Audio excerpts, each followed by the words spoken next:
we're now leaving the village. Each one of the houses to your left, either built by the military or created out of the remains of what was once here. And of course, there are still people today who remember the village as children, and were interviewed some time ago for BBC Radio Wiltshire's Forever Imber project. Various roads off, tanks only. Access restrictions, signs all around. But otherwise utterly deserted. Other than a few tourists engaging in a nice cup of tea at the church. Just behind us now. So leaving the village of Imber now, and really what's ahead is around about 3 miles of pretty much the same.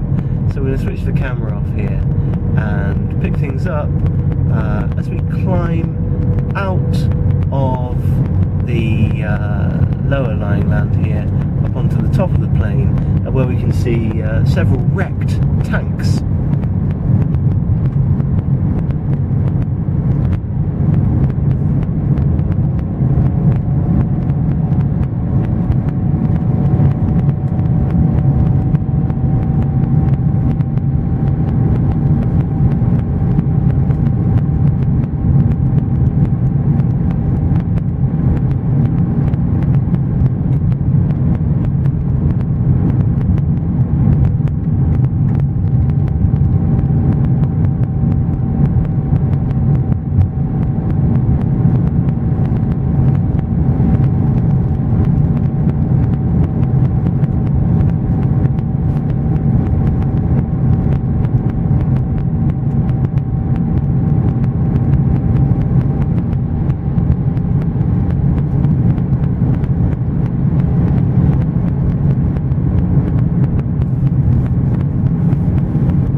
Tourists out today, having a look around the plain.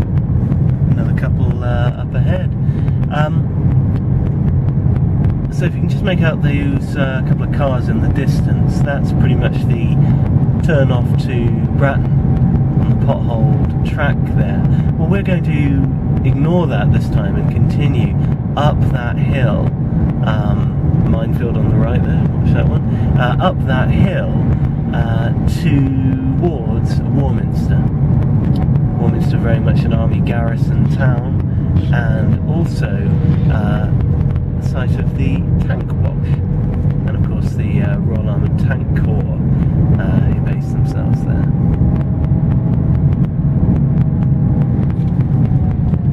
Slow down for some of these deep puddles. Surrounded by minefields now. Lots of no digging signs for obvious reasons.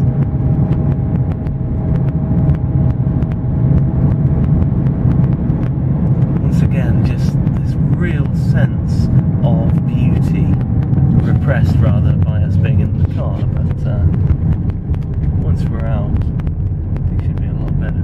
There's even a delivery van actually crossing the plain via the South Down track to Bratton.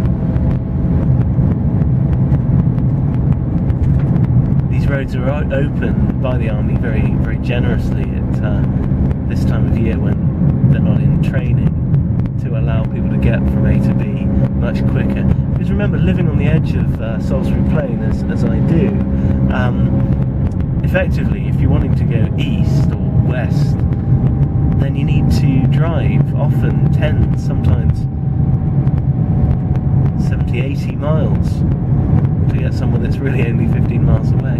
Now, you may be able to pick out, more interestingly, on the brow of the hill here, a tank.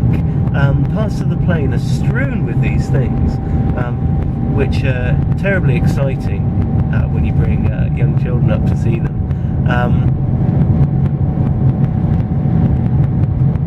In fact, you can just see one disappearing off camera shot to the right there. But what we're going to do is that there's one that's very close to the road up here. We're actually going to get out and have a little look from a safe distance, of course. Just off camera shot to the left, actually, I can see 7 or 8 tanks strewn around on the scrubland.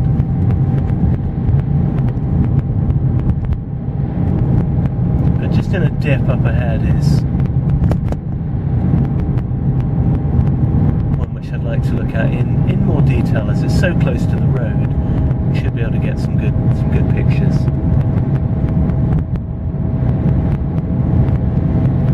This particular part of the plain, absolutely fantastic for rare flowers in summer, and also for deer and other roe deer and other wildlife when walking on one's own or very quietly with a companion.